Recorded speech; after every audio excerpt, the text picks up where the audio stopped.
무더운 여름, 반려견과 함께 여행을 가서 애견 수영장이나 바닷가에 가서 물놀이를 즐기고 싶으신 견주분들이 참으로 많으신데요. 볼트와 제니가 물놀이 하는 것을 보시며 우리 애는 수영을 못하는데 너무 부럽다고 하시는 분들이 많으시더라고요. 저희도 처음에는 제니가 물을 싫어하고 수영을 못해서 조금씩 가르친 것이라서 제 경험담과 팁을 공유해 봅니다. 수영은 무더위를 피하는 것뿐 아니라 관절이 좋지 않거나 다이어트를 해야 하는 강아지에게도 좋은 운동이 될 수 있어서 저희도 여러 번 애견 수영장을 방문하고 있습니다. 뚠뚠이 볼트에게는 필수로 필요한 운동이지요. 다행히도 저희 볼트는 산책을 하다가 갑자기 냇가에 뛰어들어서 수영을 하게 되어서 줄하고 있어. 지금 너 물을 멀리 보고 좋아하는 것을 알고 그냥 바로 수영장에 데리고 줄 갔었답니다. 가져가. 줄 가져가. 그때 초보 반려견 볼트 아빠의 실수로 볼트는 병원에 다녀오기도 했고요. 처음 방문했던 수영장이 계곡물을 사용하는 곳이었는데 아이가 너무 어릴 때라서 추웠나봐요. 너무 찬물에 오랫동안 있어서 감기에 걸렸었어요. 강아지 수영 배우는 순서 첫 번째 물과 친해져야 합니다. 사람이나 강아지나 똑같은데요. 저희가 어릴 때 수영을 배웠을 때를 생각해 보시면 됩니다. 처음에 수영장에 가서 물이 안 무서워 질 때까지 이런저런 놀이를 하다가 물장구 치는 방법부터 배웁니다. 처음부터 이 녀석은 신동이네 하며 물속에 집어넣은 부모나 선생님은 없을 것입니다. 정말 주의하셔야 해요. 수영을 못하는 아이는 있습니다.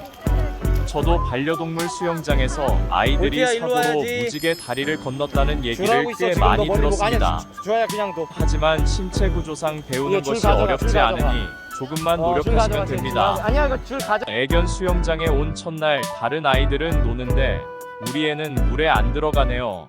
또는 우리 애는 수영을 못해요 하시다가 포기하시고 물놀이를 안 가르치시는 분이 많으신데 최소한 몇 번 이상 시도해 보시는 것이 좋지 않을까 해요. 아이와 계곡과 바다에 놀러가서 같이 놀면 아이도 좋지만 견주도 너무나 행복하답니다. 물과 친해지는 방법에는 몇 가지가 있지만 역시나 장난감하고 견주가 함께 노는 것이죠. 그리고 얕은 물부터. 다행히도 근처에 애견 놀이터에 얕은 물터가 있어서 여기부터 시작을 했습니다. 하지만 그런 곳이 없는 경우는 집에서 가정용 욕조나 어린이용 풀장으로 하셔도 됩니다. 아이들의 발목 높이. 대부분 견주분들이 물을 등부터 뿌려주시는데요. 물을 적시는 것은 발부터 배 부분으로 천천히 아주 자연스럽게 들어갈 수 있도록 밑에서 위로 해주시는 것이 좋습니다. 제가 같이 물에서 뛰고 공이 자연스럽게 물 위에 가게 되면 아이들이 공을 물기 위해 물에 얼굴을 넣게 됩니다. 그러면 무서움은 사라지고 놀이터의 확장 공간이 되더라고요. 공룡을 주시오. 그리고 지속적으로 칭찬해 주시고 간식 주세요. 대부분의 강아지들은 사람 말을 알아듣지는 못하지만 말하는 톤을 보고 이게 좋은 거구나 나쁜 거구나 알아듣는다고 해요. 처음부터 물장구를 너무 많이 치면 아이가 싫어할 수도 있으니 처음에는 아주 조금씩 시작하는 것이 좋습니다. 그리고 물을 좋아하는 강아지 옆에 같이 있으면 쉽게 들어갈 수 있습니다. 나중에는 견주가 있건 없건 물에서 나오지도 않습니다. 강아지는 수영을 잘하는 것처럼 보이나 모든 강아지가 처음부터 수영을 하는 것은 아닙니다. 상체가 엄청 발달한 불독의 경우 외에는 대부분의 강아지는 수영을 배우기 쉽지만 아닌 아이들도 있으니 이 점 주의하셔야 합니다. 목욕을 할 때도 마찬가지이지만 강아지는 네 다리를 움직여서 다니는 동물이다 보니 물에 살짝 담그면 앞다리 뒷다리 전부 움직여서 물장구 치는 것처럼 보이기에 옆에서 보기에는 수영을 할 수 있는 것처럼 보입니다. 하지만 이것은 본능적인 행동일 뿐 수영을 하는 것은 아닙니다. 그리고 수영을 할 줄 안다고 해서 물을 좋아하는 것도 아니고요. 그럼 아무리 해도 물에 안 뜨는 아이들은 어떻게 할까요? 사람도 맥주병이라고 해서 수영을 못하는 사람들이 있습니다. 물론 배우면 되기야 하겠지만 이런 아이들을 위해 구명조끼가 존재를 하니 굳이 수영을 안 가르치셔도 됩니다. 반려견 구명조끼 선택법. 여러가지 예쁜 디자인의 것이 많으나 등에 손잡이가 있는 것이 좋습니다. 아이와 함께 물속에 있는 경우도 있지만 그렇지 않은 경우는 위에서 잡아줘야 하는데 자세가 쉽지 않습니다. 등에 손잡이가 있는 경우 물속에서 수영을 가르칠 때에도 대부분을 받쳐줘야 하는데 대부분 말고 윗손잡이로 방향을 조절을 하니 훨씬 쉽더라고요. 요즘은 턱받이 옵션도 있는 구명조끼도 있던데 강아지는 신체 구조상 머리가 위로 올라와 있는 녀석들이라서 크게 받침은 필요 없는 것 같습니다. 대신 사이즈는 조절 가능한 것으로 하시는 것이 좋습니다. 구명조끼의 부력으로 인해 구명조끼가 아이들 몸보다 위쪽에 뜨는데 너무 큰 사이즈의 구명조끼를 입은 경우 얼굴 부분이 잠기는 경우가 있더라고요. 되려 수영 배우는데 방해가 됩니다. 반려견 수영 배우기. 물과 약간 익숙해지셨다면 본격적으로 수영을 배워보겠습니다. 이번에는 아이들의 몸이 완전히 잠기는 곳으로 가야 합니다.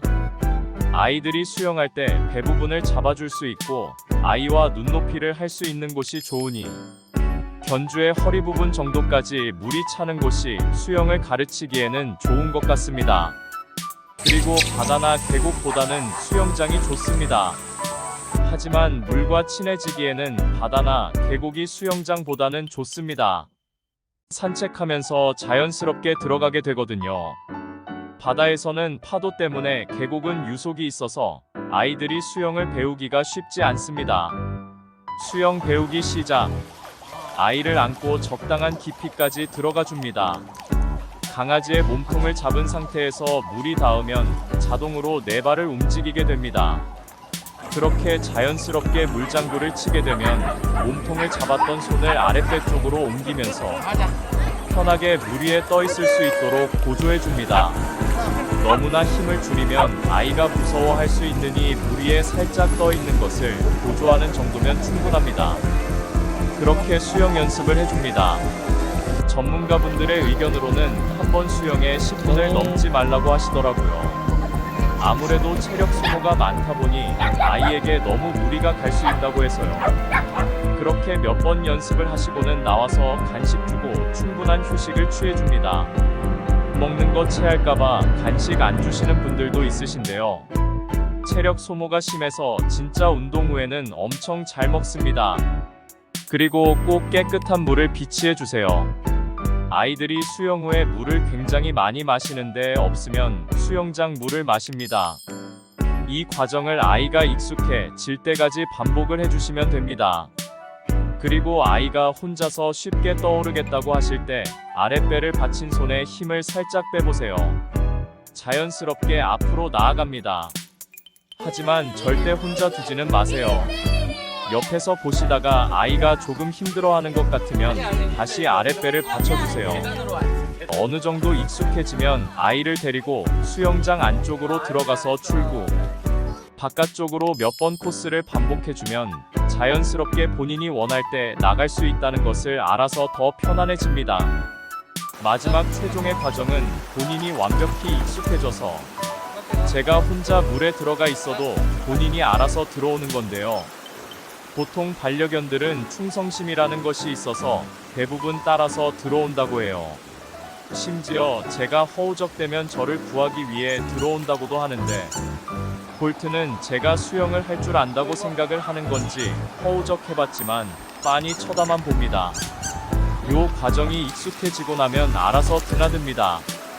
그리고 방향을 잡지 못하거나 기우뚱거리거나 수영 자세가 불안한 아이들이 있습니다. 저희 제니가 그랬어요. 수영은 하는데 기우뚱기우뚱하기도 하고 엉뚱한 곳으로 나아갔었어요. 특히 상체만 떠오르고 하체는 물속에만 있는 아이들. 요 경우에 꼬리를 잡아주거나 꼬리 부분 쪽을 살짝 잡아주면 아이들이 자세를 조금씩 잡아갑니다. 신기하게 방향도 잡고요. 요건 저도 수영장에서 배운 팁이어서. 근데 상체만 가라앉는 아이들은 답이 없어요.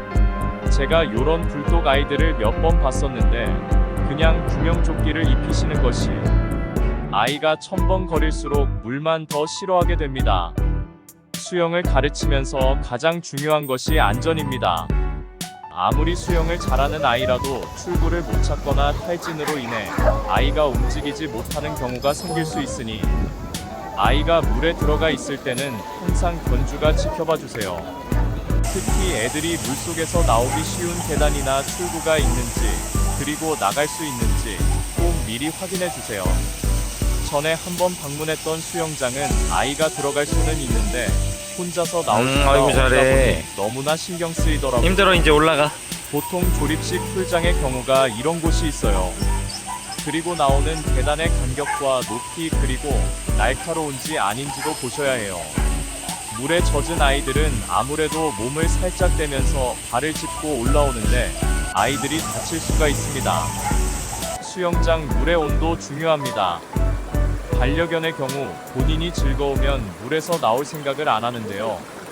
강아지도 사람과 똑같이 저체온증, 감기 걸릴 수가 있기에 너무나 차가운 계곡물의 경우나 계곡물을 받아서 사용하는 수영장의 경우는 미리 물온도 확인하시고 너무나 장시간 아이가 물에 있지 않도록 조심하시는 것이 좋습니다. 수영 후 물에는 여러 가지 세균도 있을 수 있고 소독약이 강한 수영장도 있을 수 있으니 목욕은 필히 잘 시켜주시는 것이 좋습니다. 그리고 드라이기로 잘 말려주시고요. 여름철이다 보니 잘 말려주시지 않으면 덥고 습해서 피부병이 생기기 쉽습니다. 그리고 귀가 덮이는 견종인 리트리버 같은 아이들은 귓속이 잘 마르지 않으니 물기를 잘 제거해 주시는 것이 좋습니다. 애견 수영장에 가도 이제 돈이 아깝지 않으실 거예요. 아이들과 즐거운 물놀이 하시기를 바라겠습니다.